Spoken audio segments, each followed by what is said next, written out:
अब जांच हालांकि इस पूरे मामले को लेकर के जारी है, किसने फायरिंग की है ये जांच की जा रही है, लेकिन फिलहाल इस बारे में और ज्यादा डिटेल्स जुटाने की कोशिश लगातार हम कर रहे हैं कि क्या जानकारी सामने आ रही है इस फायरिंग से संबंधित।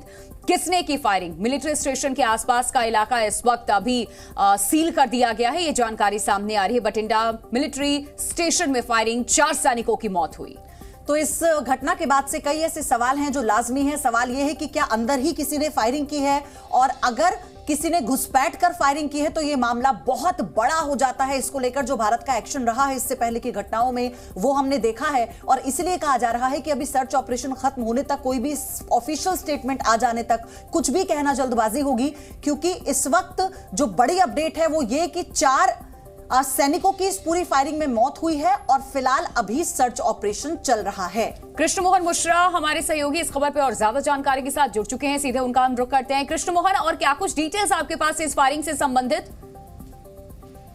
अभी तक की जानकारी के मुताबिक इस बात की संभावना कम लग रही है कि बाहर से कोई अंदर गया और उसने फायरिंग की। किसी आतंकवादी घटना की अभी तक कोई खबर नहीं आ रही है, कोई सूत्र नहीं है। यानी संभव है कि ये फायरिंग अंदर से ही हुई हो। अंदर से किसने फायरिंग की ये बात अभी तक क्लियर नहीं है।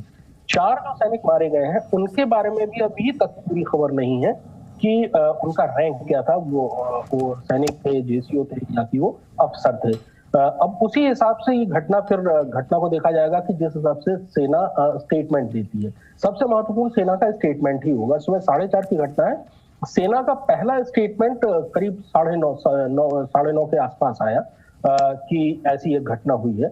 जाहिर है कि कोई ऐसी बात होगी कि जिसके बारे में सेना बहुत सतर्कता से आगे बढ़ रही होगी और अपनी कोई भी सूचना देने या कोई भी प्रतिक्रिया देने में बहुत सावधानी बरत रही है सेना। अभी तक की बात ये लग रही है। बहरहाल आतंकवादी घटना या आतंकवादी मैं आपको रोकूंगी यहाँ पर। एक बड़ी अपडेट ये आई है कि फायरिंग करने वाले जो लोग थे वो सादे कपड़ों में थे। इस वक्त ये बड़ी अपडेट जी न्यूज अपने दर्शकों तक पहुंचा रहा है। इससे रिलेटेड कोई खबर है? क्योंकि इससे पहले आपने कहा ना कि हमें थोड़ा अभी इंतजार करना होगा। देखिए, मैं फिर से वही बात करूंगा कि थोड़ा सा इंतजार करना होगा सेना की, क्योंकि ऐसे जब ये चीजें होती हैं, कोई ऑनगोइंग ऑपरेशन होता है, कोई ऑपरेशन चल रहा होता है, उस वक्त बहुत सारी अलग अलग किस्म से खबरें आती हैं।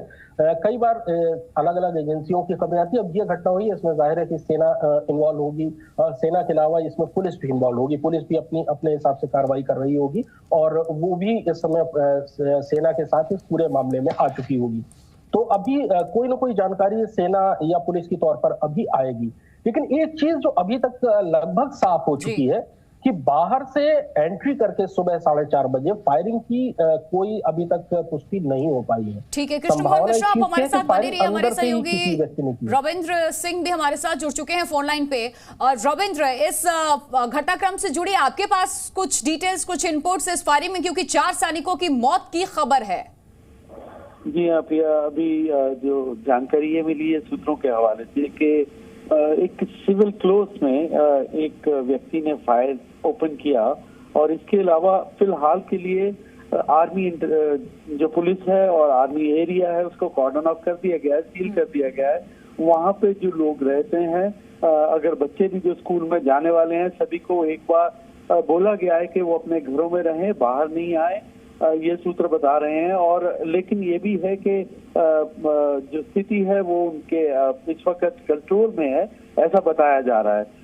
आर्मी के द्वारा अगली जो जानकारी है वो जल्दी साझा की जाएगी, जिसमें बाकी की डिटेल दी जाएगी। रविंद्र सिंह, रॉबिन, जो खबर ये आई है कि सादे कपड़ों में था फायरिंग करने वाला, तो क्या इस बात की संभावना बढ़ जाती है कि वो बाहर से दाखिल हुआ होगा?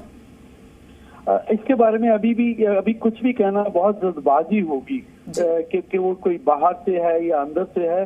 अभी जब तक अधिकारिक तो कोई पुष्टि नहीं होती तब तक कुछ भी कहना जल्दबाजी होगी। बिल्कुल। कृष्ण मोहन मिश्रा भी हमारे साथ लगातार बने हुए हैं। आपका रुख मैं कर रही हूँ। आर्मी कैंप में जहां पर फायरिंग हुई है, उस कैंप के कौन से एरिया को, कौन से इलाके को निशाना बनाया गया है, इसको लेकर के जानकारी? बारे में कोई खबर नहीं है कि क्या वो कोई सिविल रहने की जगह थी या कोई और वो दूसरी जगह। पर ये अभी तक की जो घटनाक्रम है उसको देखने से ये लगता है कि कोई ऐसी जगह होगी जहां पर लोग रहते होंगे। वो एक ऑफिसर मेस भी हो सकती है, कोई सिपाहियों के रहने की बैरक्स भी हो सकती हैं। चारों के चारों सैनिक हैं, ये कंफर्म हो चुका है, यानी फैमिली मेंबर कोई नहीं है। तो जाहिर है कि फैमिली के क्वार्टर्स में ये घटना नहीं हुई है। तो ये घटना या तो किसी ऑफिसर मेस में हुई होगी, किसी जेसीओ मेस में हुई होगी, या किसी सैनिकों के रहने की जो बैरक्स होती हैं वहां हुई होगी। अभी तक की बात से ही लगता है आतंकवादी हमले की संभावना बहुत कम अब समझ में आ रही है, बहुत कम लग रहा है अभी तक के घटनाक्रम को देखते हुए। जिस हिसाब से चीजें चल रही हैं उसे देखते हुए लगता है कि आतंकवादी हमला की संभावना बहुत कम है। सवाल सबसे ज्यादा इसी चीज का है कि आखिरकार ये घटना क्यों हुई। और मैं बार बार वही कह रहा हूं कि चूंकि मामला बहुत बड़ा है, मामला बहुत संवेदनशील है, किसी भी सैनिक कैंप पर अगर आतंकवादी हमला हो जाता है तो उसकी प्रतिक्रिया बहुत ज्यादा होती है, बहुत बड़ी होती है। और खासतौर पर जिस किस्म से भारत ने 2015 के बाद से रिएक्शन करना शुरू किया, चाहे वो मिजोरम मणिपुर में सैनिक कॉन्वॉय पर हमला हो, या उड़ी में सैनिक कैंप पर हमला हो, या सुंजुआ अटैक हो, या पठानकोट अटैक हो, उसके बाद बहुत ज्यादा अंतर्राष्ट्रीय स्तर पर भी तनाव बढ़ जाता है और कार्रवाइयां होती हैं। आतंकवादी हमला अगर हो जाता है तो वो एक अलग ही परिदृश्य हो जाता है, एक अलग ही इसलिए हम भी यही चाहते हैं, चीजें ही जिम्मेदार अभी तक ऐसा नहीं लग रहा कि आतंकवादी जैसे जैसे जो भी सटीक जानकारी हो अपने दर्शकों तो हम वो जानकारी पहुंचाएं। बहुत सेंसिटिव मैटर है और इसलिए देखिए हमारे दोनों सहयोगी लगातार जो भी डिटेल्स आ रही हैं उसी के बिना पर आप तक ये जानकारी हम पहुंचा रहे हैं। रविंद्र सिंह रॉबिन, आपसे मेरा सवाल यह है कि 4 सैनिकों की मौत की पुष्टि तो हुई है, क्या किसी के घायल होने की भी खबर है? अच्छा, उनसे फिर संपर्क करेंगे। कृष्ण मोहन मिश्रा, आपके पास कोई ऐसी जानकारी? अभी तक कोई जानकारी नहीं है। सिर्फ जो अभी तक जानकारी आई है कि 4 सैनिकों की मृत्यु हुई है।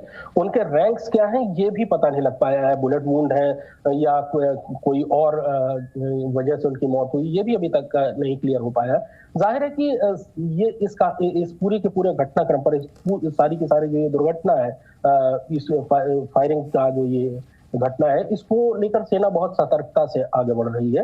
और अभी तक सिर्फ सेना का एक स्टेटमेंट आया है, यानी इसमें ये मसला संवेदनशील है, जाहिर सी बात है, ये कोई आम आतंकवादी हमला या फायरिंग नहीं है।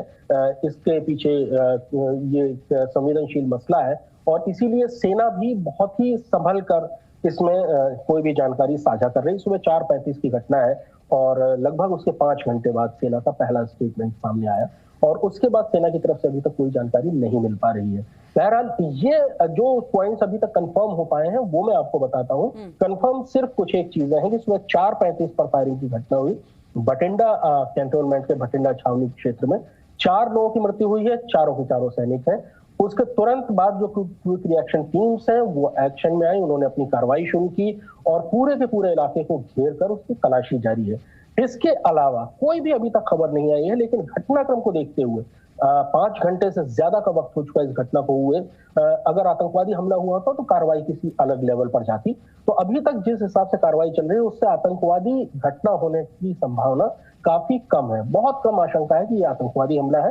फायरिंग किसने की, कौन था, बाहर से वो पहले अंदर दाखिल होकर फिर उसने सुबह का इंतजार किया, सुबह फायरिंग की, या वो कोई वर्कर था, कोई सिविलियन था, या कौन था, इस बारे में अभी तक कोई जानकारी नहीं मिली। और मेरा ख्याल है सेना कुछ ही देर में इस चीज को क्लियर करेगी, क्योंकि बहुत बड़ी घटना है। जाहिर सी बात है कि सेना भी इस मामले में अपनी तस्वीर साफ करना चाहेगी।